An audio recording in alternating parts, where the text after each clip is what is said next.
Michael from Biloxi, Mississippi said, I'm so over Kenya. She's unprofessional and messy. Cynthia, do you think if Kenya was pitching to Spike Lee, she would have missed the pitch meeting?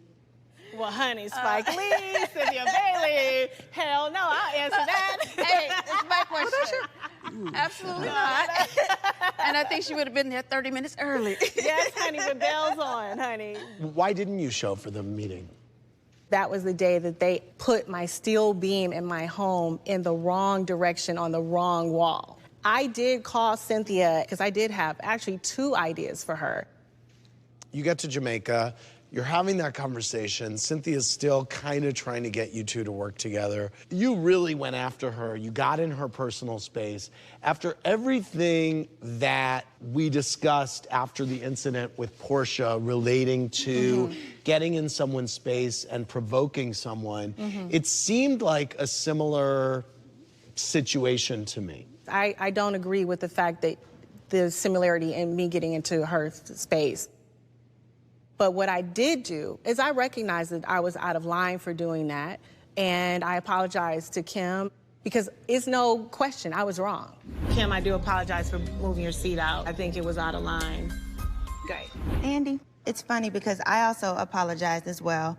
It was never really accepted. You have never apologized to me for doing anything. But my thing, Andy, is this. No, it didn't escalate to the next level, but it could have. But it happened to her. So I don't even know why you're talking. If it was any other woman on this couch, the results would have been different. It would have been a physical situation. Because I if it would have been Sheree, Sheree would not have been physical. Candy, it would have been physical. You do not do things like that, and then she. I already just said that, so you're just being redundant at this point, just to hear yourself talk. The bottom line is personal space. You know, it's just something that keeps coming up. Sometimes it turns physical, sometimes it doesn't. But there's always the potential for it to become physical. This is how you want it to be. But it's just how you want it to be. But it's just how you want it to be. You're not to me. Hey, don't put your hand in my face, bitch. Somebody can get seriously hurt at some point. Kim, what was going through your mind in that situation? Even though people think that I'm polite or Christian, whatever people have their, labels for me. You can repent. You sure can. There is that moment where I did a bit of a lunge, and it was just, this could really go bad. Take a second. Caitlin from East Rockaway, New York said, Kim, when you went back to Chris after Kenya pulled your chair out, you seemed completely distraught. Did you feel like these women finally broke you?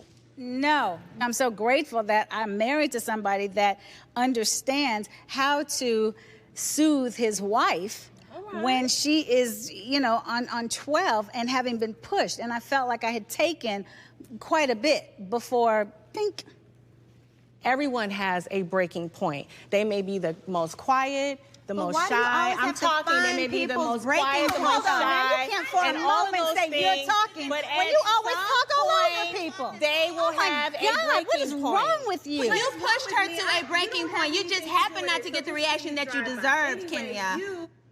I'm saying that everyone has a breaking point. So why push her to that? She's so gentle. Why do you do what you do? Because I have a We're going to get to your thing I have later. A problem. Yes, We're on your thank thing you. right now.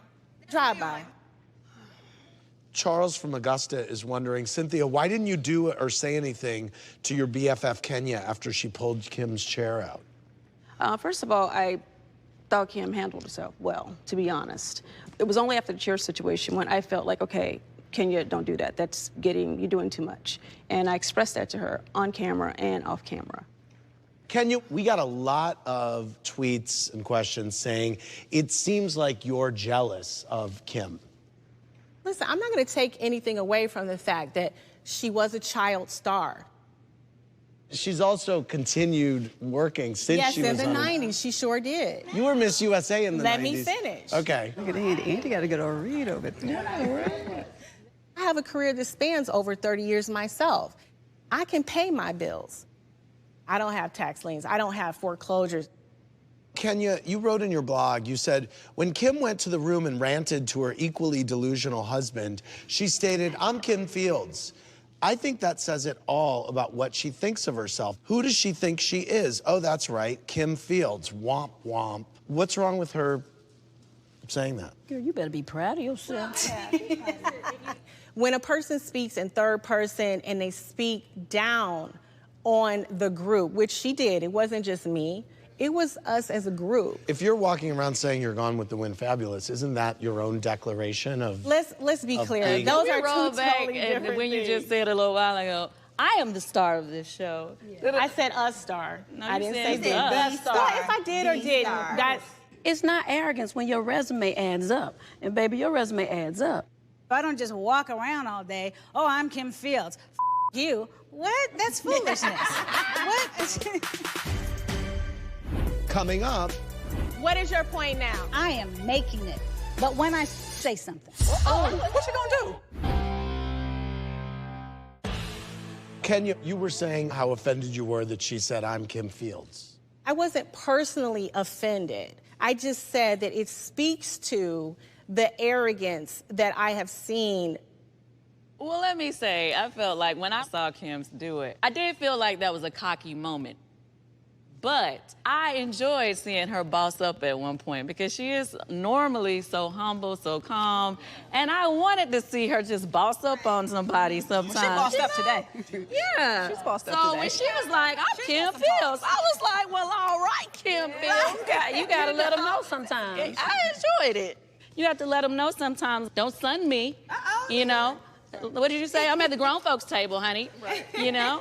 So I'm so excited for that support, but I don't know what son means. it means treat me like a child. Oh, S-U-S-O-N. Got it. Okay. Okay. I didn't know either. You didn't know either? Yeah, Okay, good. Okay, good. At the same time, she put down us as a group. What'd she say about the group? She talked about too much cleavage. Where's the class?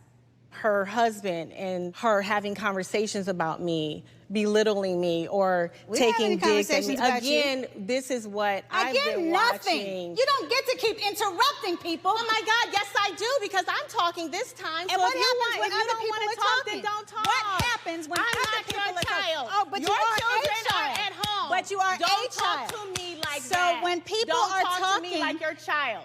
Didn't she just interrupt you and you couldn't get one word? You just interrupted me, so where's the balance, Kim? It's one or the other. Apparently it's not Don't interrupt existing, me if you don't so- want to be interrupted. I was having a point, and so if you want to have a point, then you have a But point. it's not about don't interrupt me if I don't interrupt you, because when you first had the floor, What is your point now? I am making it.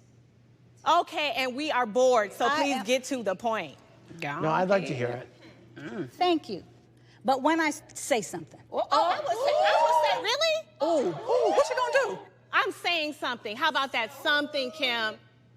I'm living for Kim. When you are talking and you interrupt somebody, that is also a form of bullying. First of all, I don't bully people. I've been bullied on this stage 100 times. I can't take it. So don't tell me about bullying. I know all about bullying.